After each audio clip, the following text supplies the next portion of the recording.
C'est l'heure de vous installer confortablement devant la météo sur M6 avec les hôtels Ibis.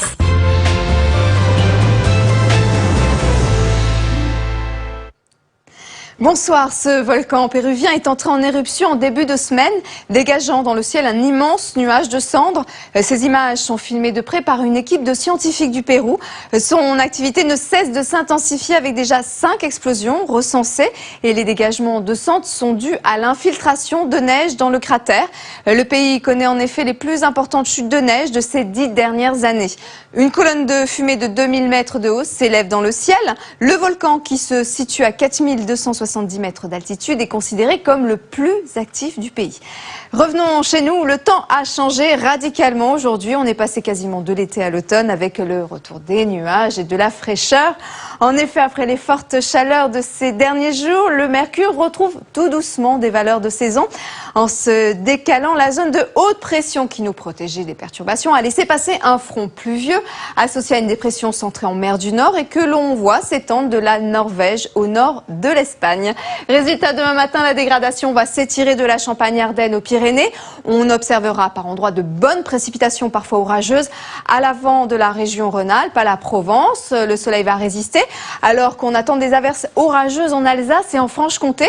Et puis, à l'arrière du front froid, c'est-à-dire sur un grand quart nord-ouest, le temps sera plus lumineux, sec mais frisqué.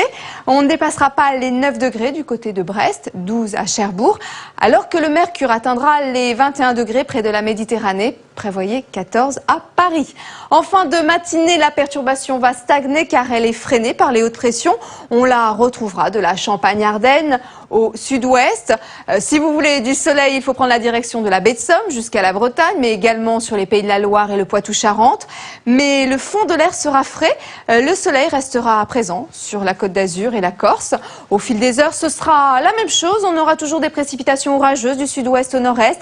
La Méditerranée restera à l'écart, mais le ciel va devenir de plus en plus nuageux. On notera des éclaircies plus belles dans le nord-ouest. Alors, en ce qui concerne les températures, c'est le grand écart entre l'ouest et l'est. Il fera seulement 16 à Brest, alors que la Corse conservera de la chaleur avec 27 degrés. Pour la suite, le temps s'annonce instable avec des averses parfois orageuses sur l'est. Les conditions seront automnales lundi et mardi avec des températures trop fraîches pour la saison.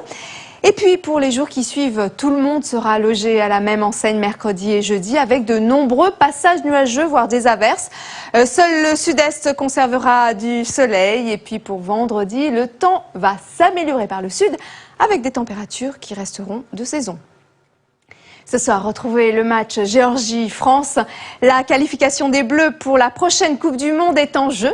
Après avoir remporté le match aller à domicile, ils devront tout donner dans ce match capital. À voir tout de suite après le journal de la rédaction. Je vous souhaite une très belle soirée à tous sur M6.